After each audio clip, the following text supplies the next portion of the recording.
Content warning. This episode contains descriptions of gun violence, trauma, and mental health struggles. Listener discretion is advised, especially for those who may be sensitive to these topics.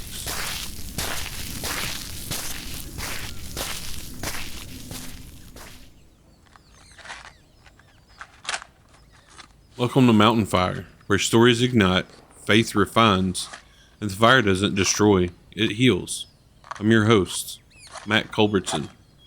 I've been through the valley, but Jesus met me there, and I came out whole. This isn't just a podcast, it's a resurrection. Let's go.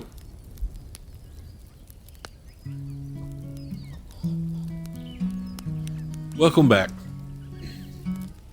In our first episode, we talked about my foundation, how I grew up, and the values instilled in me. But today we're moving into a chapter I'm not proud of. It's raw, real, and not pretty. But it's an important part of my journey. Before we dive into the spiral, I want to honor a few of the friends God placed in my life early on, because those relationships became anchors in different seasons. Drew. We met in high school, and we immediately clicked. Kindred spirits. Both of our dads were pastors, preachers' kids through and through. Both of us were musicians. We loved tattoos, similar humor, we shared values and our musical tastes. We never got wild together. That wasn't our dynamic. It was deeper than that. Real. Steady. Our bond endured through the years. And just like God does, He brought that friendship back into full bloom right when I needed it most. Right on time. That's the kind of friend Andrew has been in my life. Solid, steady, and divinely placed. Paco. We used to walk home from school together, play in each other's yards, just be kids. I was with him the very first time I had an episode of my heart condition, right there in his yard. I didn't know what was happening, but I remember the moment like it was yesterday. I felt like I was dying. We sat in his kitchen floor with a wristwatch trying to figure out my heart rate. What I'd now say was pretty accurate at the time, around 160 beats a minute. That scared me, but I didn't want anyone to think anything was going on at the time. That I was broken or sick, for fear that they just give me away again. I think Paco is my oldest of friends. We were in library school together even before kindergarten, but also in Sunday school together at our church. That friendship, that time, it was part of my shaping too. It's amazing how God places people in your life for the long haul, even if you go decades without talking to them. I'd be remiss if I didn't mention Jeremy again here. Him, Paco, and I were all in the band at school together, but we were also in a garage band. We played very few songs: Smoke on the Water, When I Come Around, All the Small Things, Sweet Home Alabama, and Lord I Lift Your Name on High. We probably wouldn't have booked many shows, but honestly, we had a lot of fun. Shattered Glass was the name of the band. I spoke of him in my last episode, and if I'm listing my brothers, he's got to be included. Ryan. Probably my closest friend. That's the only way I can describe it. Me and him share a bond that's not like any other I've ever had. We just get each other. We've been through it all. Fights, heartbreak, adventures, a bunch of great concert trips, but most of all a brotherhood that was established early on in my life.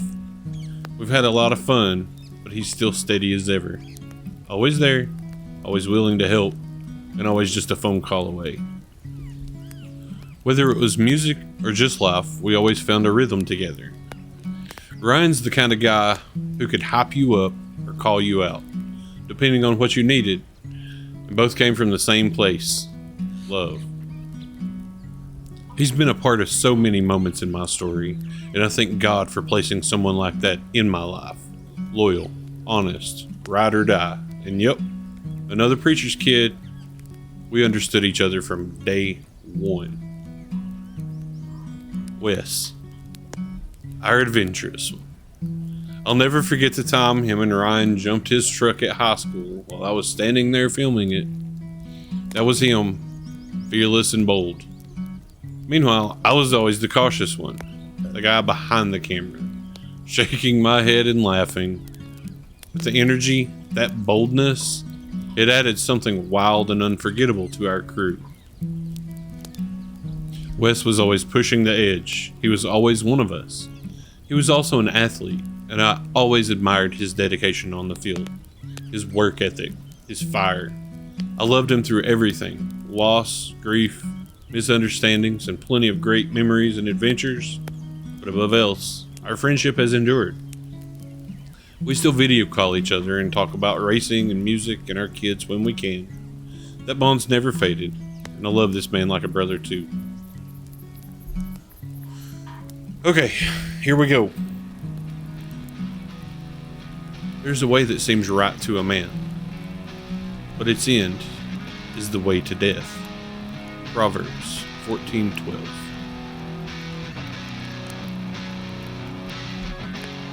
It started slowly, little compromises, small choices that didn't seem like much at the time.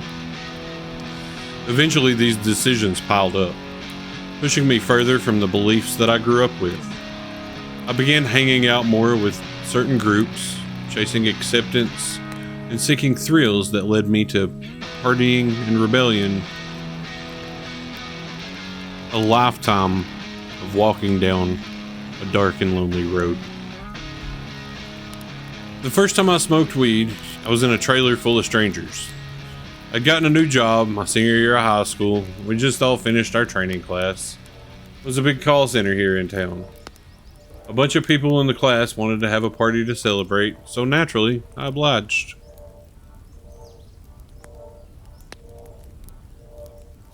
I really didn't know many of the people there, and to be honest with you, I don't think I can even remember any of their names. But they had Captain D's, and I was getting high for the first time, so I was okay. My parents were out of town that weekend, and obviously I'd already done enough to not have them trust me to stay home alone by myself. It took me an hour to drive from that trailer to my great-grandmother's house in the next town over. I let his lies tell me that I had to do it to fit in, that I had to compromise myself, my safety. But for what? Another eye-opener I made was on New Year's Eve, my senior year. My buddies were partying, so I smoked some weed with them. Nothing out of the ordinary at the time. Just part of being young and reckless. But later that night, I went to a lock-in at my church. I remember walking in high, surrounded by people worshiping and praying. I feel like I was living two lives. That moment hit me hard later. How far I'd already wandered from the truth I was raised on. But each person is tempted when he is lured and enticed by his own desire. Then desire, when it has conceived, gives birth to sin. And sin, when it is fully grown, brings forth death. James 1:14 and 15. Another vivid memory is the first time I drank a beer. I was sitting in a dining room floor with a couple of my best friends. I remember distinctly hating the taste of that Budweiser. It was bitter and unpleasant. In an attempt to make it tolerable, I mixed it with Dr. Pepper, thinking somehow that would improve the flavor. Needless to say, Budweiser and Dr. Pepper do not pair well together. It was an awkward, naive attempt to fit in, highlighting how easily we can compromise when seeking acceptance. And sadly, that was just the start. My choices grew worse, and I found myself spiraling further away from my roots. Unending parties, bonfires with cases of beer, nearly drowning at a lake in a neighboring town because I was too drunk to understand how to swim correctly while swimming away from a snake. I was lost, broken, scared, just trying to fill the gaps with whatever I could. Find what would numb the pain or ease the hurt that I was experiencing.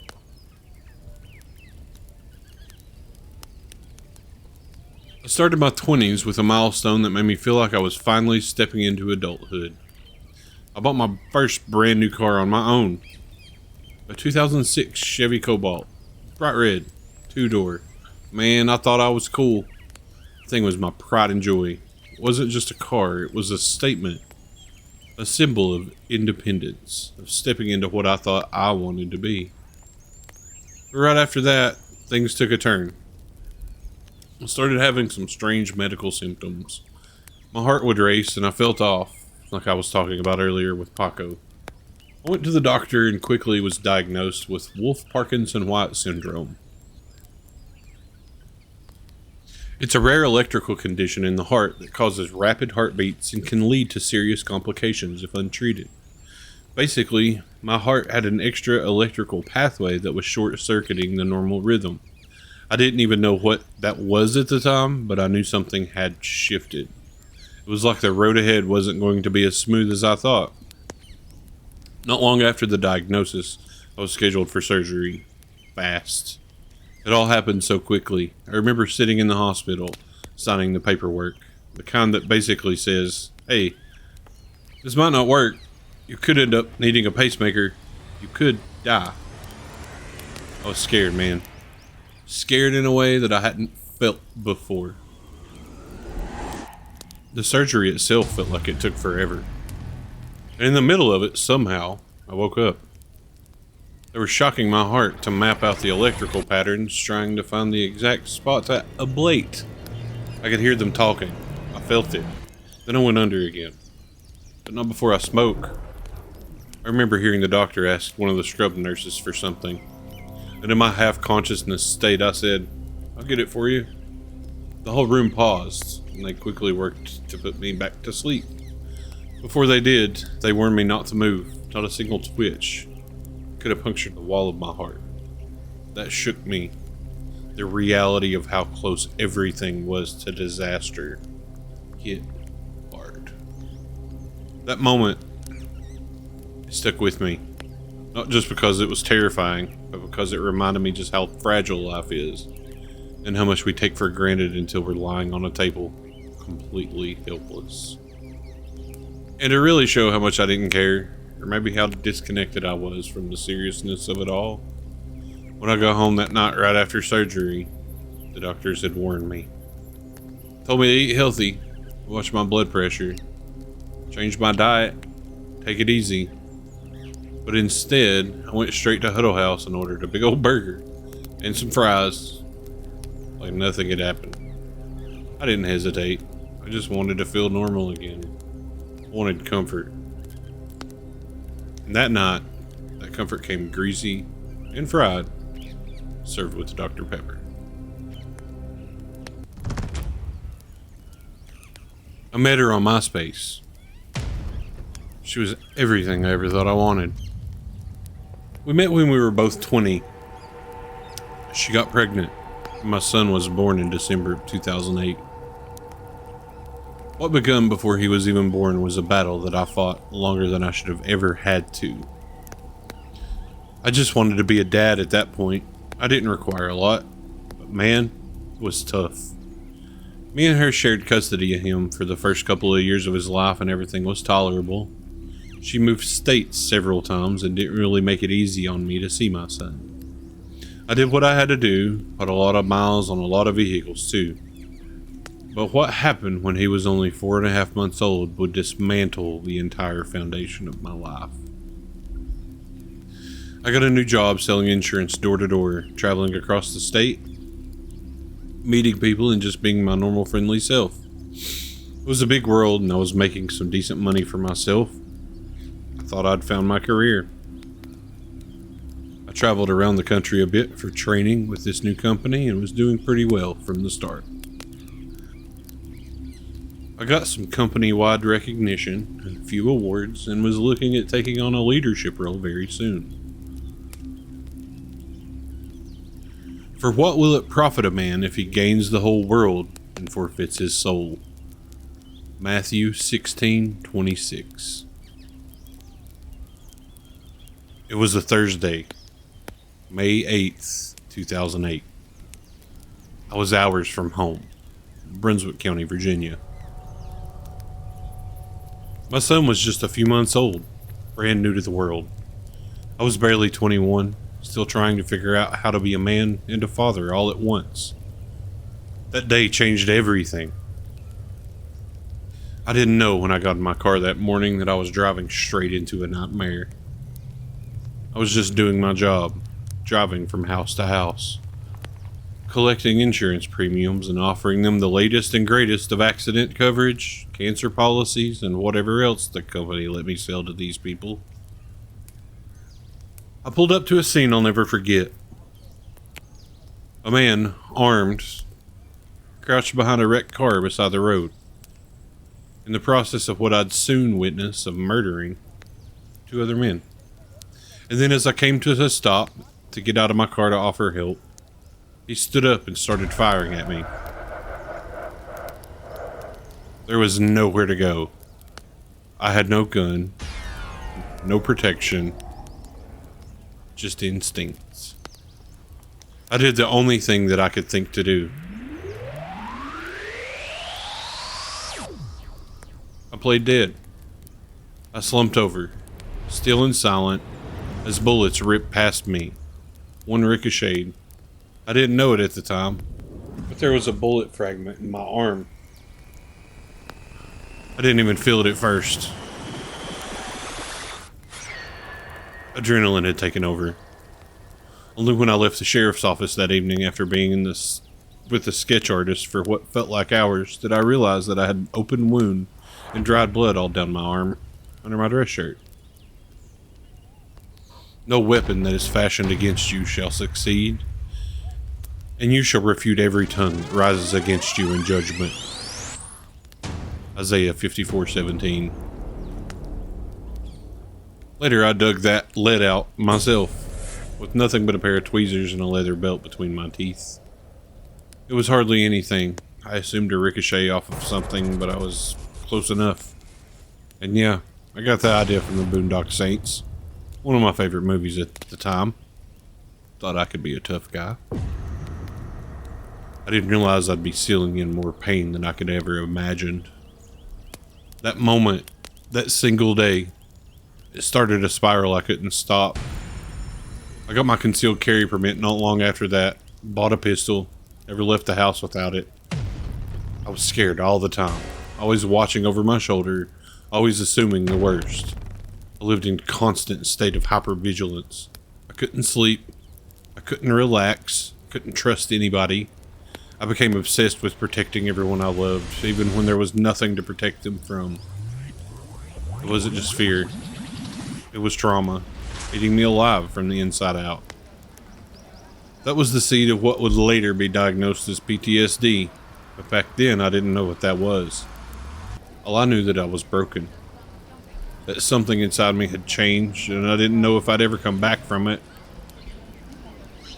All of it played out like something out of a true crime documentary on YouTube. I had to meet with investigators. I had to do a picture with a sketch artist. I talked to so many different people that day. Police, the district attorney, the sheriff. I was a baby still. 21 years old, and I had no clue what all this could mean. After I left the sheriff's office in Brunswick County that evening, I couldn't go home. Not with everything I'd just seen. I was still working in the area, and the suspects hadn't been caught yet, and fear was clawing at every part of me. I needed to get away, so I drove to Martinsville that night and stayed in a Hojo. I love those cookies. I was hoping to find some sense of safety, some peace, even if it was just for a few hours. But peace did not come easy that night. As if everything wasn't already chaotic enough, severe storms were ripping across the state. I found out later that a tornado had touched down in Brunswick County and continued into Greensville that day. Another one hit near Martinsville, same day, May the 8th, 2008. Google it. It was the same path that I'd taken. 2 EF1 tornadoes, winds up to 110 miles an hour, tearing through the very places that I'd been and was heading to. The sky was as unsettled as I was. I drove through the second one. It felt like the world around me was mirroring what was going on inside of me. Violent, unpredictable, and completely out of control. God is our refuge and strength, a very present help in trouble. Therefore we will not fear, though the earth gives way. Though the mountains be moved into the heart of the sea, though its waters roar and foam, though the mountains tremble at its swelling.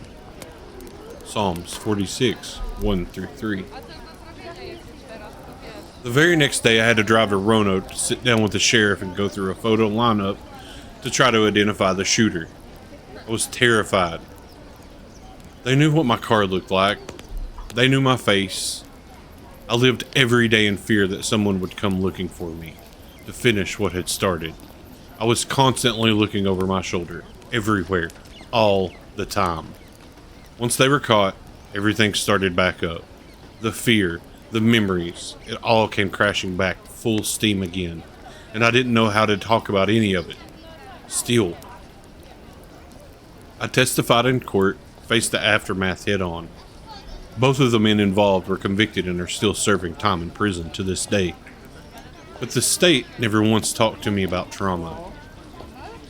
Never mentioned PTSD. Never asked how I was doing. There was no help. There was no support. There was no guidance. Just a reimbursement. 75 cents a mile for the driving that I did while helping them with the case. That's it. He will cover you with his pinions, and under his wings you will find refuge. His faithfulness is a shield and buckler. You will not fear the terror of the night, nor the arrow that flies by day. Psalms 91, 4-5. I survived that day, but something inside me didn't. What the bullets didn't break, the silence did. See, I walked away from the shooting on the outside, but on the inside I was a different man. I was wired tight, on edge, watching every shadow like it might jump out and finish the job. That's when the PTSD started creeping in. Not all at once, no. It was slow, quiet, stealthy. It looked like being tired all the time, or angry for no reason, or flinching at loud noises. It looked like locking doors, checking them twice, sleeping with a gun next to my bed. It looked like smiling when people asked if I was okay and saying, yeah, I'm good. But I wasn't. And the worst part, even though I knew God had protected me that day, even though I knew deep down that He is still there, I couldn't bring myself to go to Him. I was too scared to pray. I was too scared to be honest. Too scared to even admit that I wasn't okay. Not even to God. Because underneath all that fear was something older. Something deeper. Something that had been hiding in me since I was a kid. Adoption. I didn't understand it at all when I was little. Something somewhere along the way, I picked up this lie. That if I mess up, if I break, if I need too much, people won't stick around. They'll throw me away. And if people could do that, what if God could too? So I never asked for help.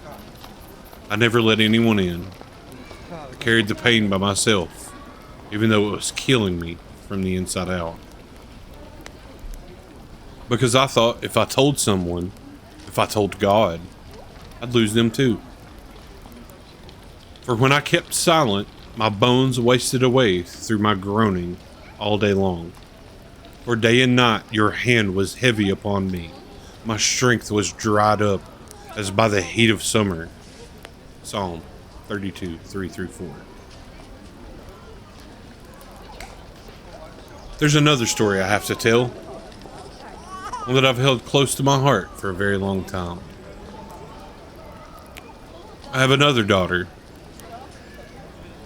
I was there when she was born. I held her. I spent days and nights at the hospital while she was in the NICU. I was ready to sign the birth certificate and step fully into fatherhood. But when the time came, I wasn't given the chance. The child's mother, along with her mom, sister, and a close family friend of theirs, all looked at me and told me I wasn't needed. That they would raise the baby themselves. I never forgot that moment. It was like my heart got locked out of something it already belonged to.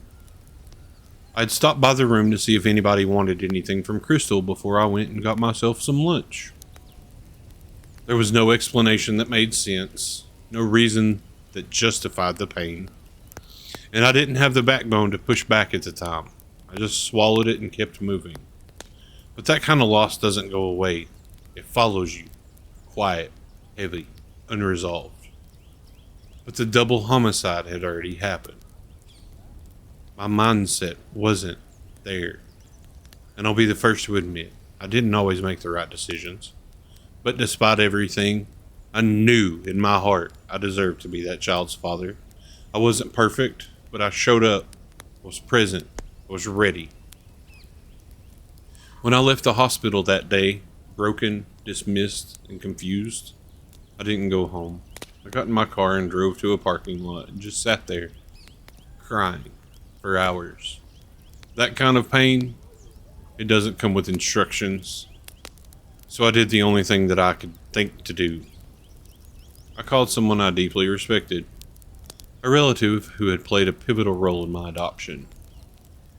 He wasn't local, but when he'd come to visit, he'd stay with my family. We'd sit and talk and talk for hours, just me and him. His presence always brought peace. He was one of the few people in my life that I looked up to without question. I told him everything. How I'd been shut out. How I didn't understand why. How I wanted to fight but didn't know how. And he listened. Quietly. Patiently. Then he said something I'll never forget. You did what you could. You gave it your all. But if they don't want you in this, you've got to respect that and just pray. It hit me like a brick and a bomb all at once, because I knew he was right. I couldn't force myself into a life that I wasn't welcomed into, so I did the only thing that I could. I prayed, and I still do. I don't bring this up to stir drama. I'm not naming names. I'm not trying to reopen anything. I just want to acknowledge that that was real for me. She exists. She mattered. She still matters. She may not know who I am, but I pray for her. That she's loved, that she's safe, and that one day, maybe, there will be peace between all the missing pieces. My first wife. We were young, and I thought she was it. I had just gotten a new job, working in the same call center that she worked in. We met, and it was amazing. I lost my job at the call center over some attendance issues, and I had just gotten a new job at a bar. I was working in the kitchen, and I moved on to bartending, and I started playing music in a band. She was actually my biggest supporter, but we drank way too much, and we weren't focused on God. We let the world ruin what God had made holy. I was living the nightlife, serving drinks, making food, playing music, like traveling and playing music. People were paying money to see me and my new set of friends create music and play on stage in front of thousands of people. We were featured in a magazine and even had a song get out onto the radio for a brief moment. It was even on one of those sampler CDs that you'd find in magazines at the grocery store. After my first marriage ended, I made the move to Knoxville in search of a fresh start. A new life, a new beginning. Back home, the economy had taken a hard hit. As a major coal-producing region, the area suffered deeply when the national push toward clean energy ramped up. Jobs disappeared, families struggled, and even the bar that I worked at felt it. Regulars, many of them hard-working folks who always would come in to unwind, started staying away. They simply couldn't afford it anymore. It was a season marked by loss, transition, and the slow unraveling of what I thought life was supposed to look like. That's where I was, broken, and still searching. But Knoxville brought something different. Almost immediately, I found success with the company I joined. Within a year, I had moved up into upper management. I was helping oversee teams, leading others, and really leaning into my career. At the same time, I was on a health journey, trying to get my body back in shape after years of neglect. People began looking up to me. I had influence, responsibility, and what looked like success on the outside. Then came my daughter's mom. She is a woman of God. We fell fast and hard. I met her not long after moving to Knoxville. I'd been with the company maybe 4 or 5 months. Soon after we married, I got full custody of my son, and he integrated into full-time life with us very seamlessly. We then started trying to have a baby of our own, and our daughter was born in September of 2015. I had a couple of health scares that pushed me to take better care of myself. I got in better shape, but I let that success get to my head. I let the enemy whisper lies about appearance mattering more than anything else, and I started drifting from what really mattered. I was too afraid to even tell her the truth about my past. I never told her about the double homicide or the attempt on my life. That's how trapped I was in my own mind, living under a heavy cloud of fear and shame. Once we split up, I moved into a small 2-bedroom apartment just minutes away so I could stay close to the kid. But being alone again, I started drinking pretty quickly. The spiral started all over again. But on the inside, I was still haunted, still scared, still hypervigilant, still carrying everything I never dealt with. I wore the title and the appearance of strength, but deep down, I was broken and barely holding it all together. That's where I was, broken and still searching. Eventually, I hit rock bottom at work. Even though I was in leadership and had people looking up to me, I couldn't shake the feeling that I didn't belong. I felt like they were attacking me, even though deep down, I knew there was nothing actually wrong. I just kept letting the devil whisper lies, that I wasn't good enough to lead, that I was a failure, that I wasn't fit for the role that I'd worked so hard to earn. I believed I was unworthy, and that lie echoed in my mind until I couldn't take it anymore. I had to escape. Not long after, I experienced a loss in my family that brought me back to Virginia for a funeral. On the drive back to Knoxville, I passed a billboard that said a company back home was hiring. Something in me lit up. As soon as I got back to my apartment, I filled out a job application. They responded quickly and wanted to do an interview. I remember hiding my Jeep, parked in the lot of my current office, just to take that call. I told them I was looking to relocate, and they offered me a position, just as a call center rep. It was for a big company. I wasn't worried about starting over. I'd worked my way up before, and I knew I could do it again. Once I moved back home, I started fresh. I had a few dates while I worked there, nothing serious. I was still searching, still healing, still trying to figure out what came next. That's when my third wife came into the picture. One day, she randomly added me on social media, and my curiosity got the best of me. I had known her younger sister for years, but I'd never met her. We hit it off quickly, just like you'd expect from two single parents in their 30s, navigating life. It moved fast. I moved in before we were ever married. And we just started living. We did a lot of fun things together. We traveled, we worked hard, but we drank a lot. Way too much. Drinking was a constant. It was how we bonded, how we celebrated, how we coped. The rhythm of life became work, drink, repeat. I was still searching, still healing, still trying to figure out what came next. My third marriage, it was entirely of the world. She was agnostic, and honestly, that was my biggest mistake. You cannot be unequally yoked, but I let myself believe she was the one. We drank constantly, especially during COVID when we were locked in with more money than usual. We wasted it all. During that time, I was badly injured when doing some renovations on our deck and had to have surgery. I nearly died, but that's a story for another day. There was also a relationship she had with a female coworker, one that she let come before our marriage. I can't say for certain that she cheated, but the connection they shared clearly meant more to her than the vows that we had made. One evening I told her I wasn't going to be her roommate anymore, that she had to choose between the other woman or me, and without hesitation, she looked me in the eyes and said, "Well, you better start packing your things then." After that, I had one more serious relationship before everything truly changed for me. We connected in an unexpected season, and there was a comfort to it. But looking back, I can see it was more about not wanting to be alone than it was wanting to build something real. We got close, we shared life, but deep down, I think we were both carrying unresolved pain. It wasn't toxic, but it wasn't rooted in God either. And because of that, it never stood a chance of lasting.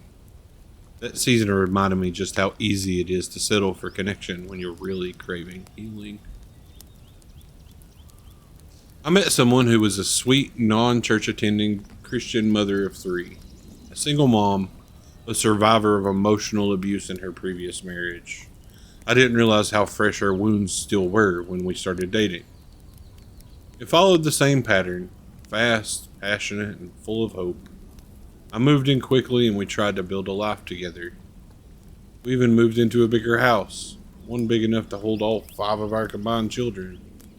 There were beautiful moments, but there was also a lot of strife. She let the pain of her past dictate her reactions to me, and it caused a lot of conflict. One day, things escalated. She wanted me to take the day off work, but I didn't have the availability. That moment flipped a switch. She told me I wasn't worthy of her love, and just like that, the relationship unraveled. Screaming at me, yelling the whole hour-long drive to work. I was broken, again. So I packed my things and moved back in with my parents. I had started selling phones at a retail store by that point, and I was doing well, making good money and trying to get my footing again. Everything looked smooth from the outside, but the wounds were still fresh underneath. After that relationship ended, I took a different path. I didn't immediately go searching for someone to fill the void. Instead, I focused on spending intentional time with just me and the kids. We flew to Florida. We went to Universal Studios. We saw a SpaceX launch. We went on a cruise. And for the first time in a very long time, we just enjoyed life together. It was wholesome. It was needed. But it was still incomplete. I was still broken. Still just a shell of who I was meant to be. I smiled through the pictures and played the part of the strong, fun dad. But inside I was aching for something real. Something eternal. That's when I met the last girlfriend. She came into my life when I'd stopped looking. We met in a season where I thought I was done with relationships altogether. But something about her was different. She had a quiet strength, a presence that felt like peace. But her beliefs were rooted in crystals, energy work, and things that honestly scared me deep down. Something that immediately caused tension between what I knew to be true and what I was allowing in. Still, I ignored the warning signs. We didn't jump into anything too quickly. This time I told myself I was doing things differently. But even with caution, there was a connection. She wasn't just someone who made me feel seen. She challenged me. She encouraged me, and she reminded me what it felt like to be hopeful again. She didn't try to fix me, and she didn't need saving either. But the spiritual divide between us was real, and I felt it growing. I kept trying to justify it, trying to make it work, to overlook the things that clashed with my faith. Her role in my journey was unexpected, but divinely timed. Because through that relationship, God showed me how far I was willing to drift and how much I still needed His direction. She didn't have faith in God, but I ignored it. I ignored all of it because the emotional attention that she gave me filled the void that I've been carrying for so long. That's all I cared about at the time. I was alone with my thoughts, and that connection was a distraction from the ache inside me. She'd been studying for her master's degree in counseling when we met, something that impressed me at first, but shortly after we got together, she abandoned it completely. This should have been a big red flag, but it wasn't. I was too lost in needing to feel wanted to see it clearly. This led straight into September, the month where everything spiraled at work. I mean, everything. She was there for me too, right on the sidelines. That's for later. But she, who always talked about mental health and being an advocate, chose that exact day, the day I was officially diagnosed with PTSD, anxiety, and depression, to start cheating on me. You've just heard a chapter I never thought I'd have to share publicly. But this is what the fall looks like. Not the fall of someone who never knew better, but someone who did and still drifted. The truth is, trauma doesn't always wear blood and bruises. Sometimes it wears a smile. Sometimes it shows up in silence, in fake laughter, in empty bottles and desperate relationships, in spiritual compromise disguised as comfort. I didn't just lose direction, I lost parts of myself along the way. But even in all that, God never left. He watched me break over and over. He saw the night I almost didn't make it back. He saw every room I walked into with fear. Every time I chose numbness instead of healing. Every tear I hid behind strength. And still, He waited. Still, He pursued. If you're listening and you've fallen, maybe not into the same things I did, but into your own pit, I want you to know this. You are not too far gone. You are not too broken. You're not disqualified. Joel 2:25 says, I will restore to you the years that the swarming locust has eaten. And Romans 11:29 says, for the gifts and the calling of God are irrevocable. You're just in the middle of this story. Romans 11:32 says, for God has consigned all to disobedience, that He may have mercy on all. Next episode, we go deeper into the lowest point, the darkest season, where I almost didn't make it out. But that's where the fire starts. See you in episode 3.